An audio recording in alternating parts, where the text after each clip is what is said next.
we met to be Godfather. The first to meet him was the good God, who already knew what troubled him and said to him, "Poor man, I pity you.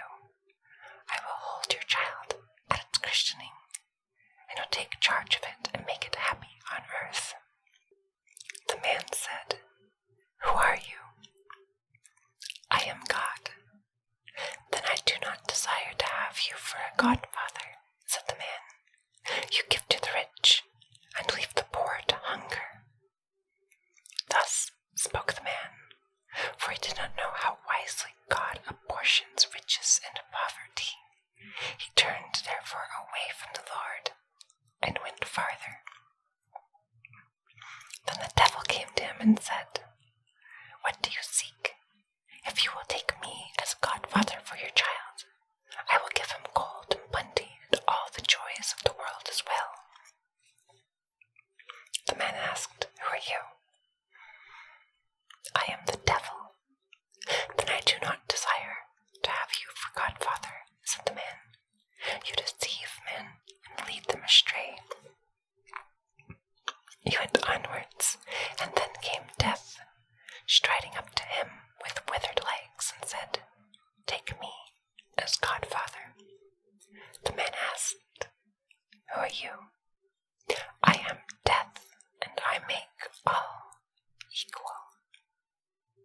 Then the man said, "You are the right one.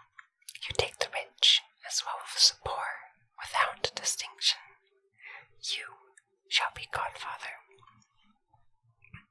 Death answered, "I will make your child rich and famous, for he who has me for a friend can lack nothing." The man said, "Next Sunday is the christening. Be there at the right time." Death appeared as he had promised, and stood godfather quite in the usual way. When the boy had grown up, his godfather one day appeared and bade him to go with him.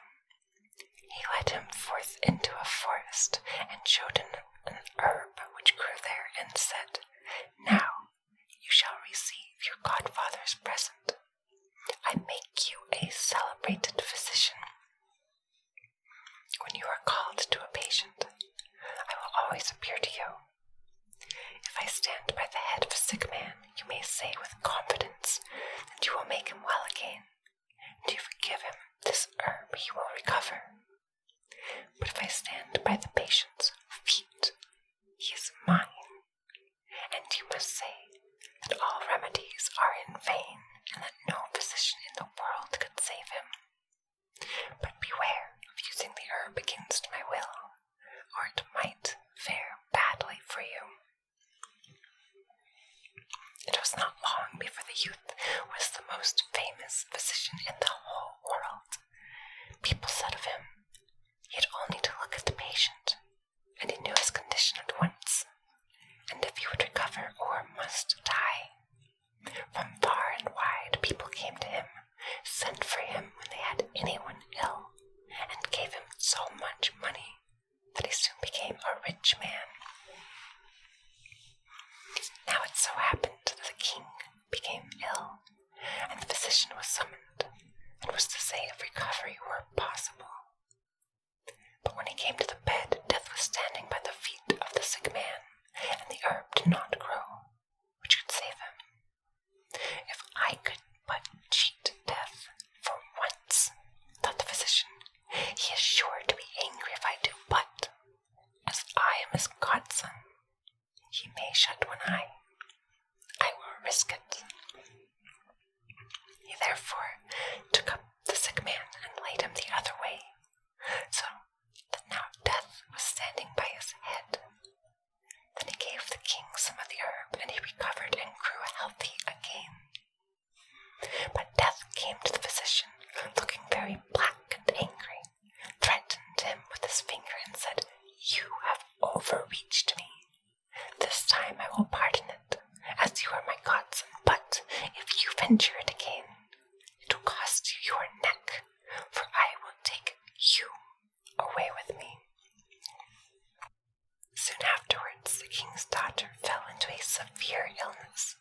She was his only child, and he wept day and night, so that he began to lose the sight of his eyes, and he made it known that whoever rescued her from death should be her husband and inherit the crown. When the physician came to the sick girl's bed, he saw death by her feet. He ought to have remembered the warning given by his godfather, but he was so infatuated by the great beauty of the king's daughter and the happiness of becoming her husband that he flung all thought to the winds. He did not see that death was casting angry glances on him, that he was raising his hand in the air and threatening him with his withered fist. He raised up the sick girl and placed her head where her feet had lain.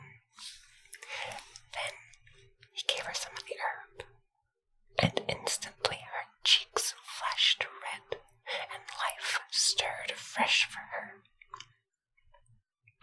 When Death saw that for a second time he was defrauded of his own property, he walked up to the physician with long strides and said, "All is over for you, and now the lot falls on you," and seized him so firmly with his ice-cold hand that he could not resist, and led him into a cave below the earth.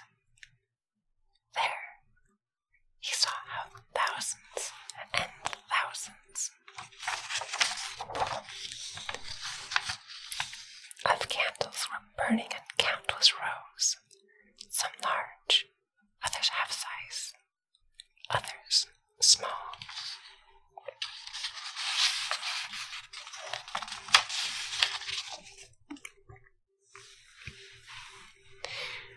Every instant some were extinguished and others again burnt up, so that the flames seemed to leap here and there in perpetual change.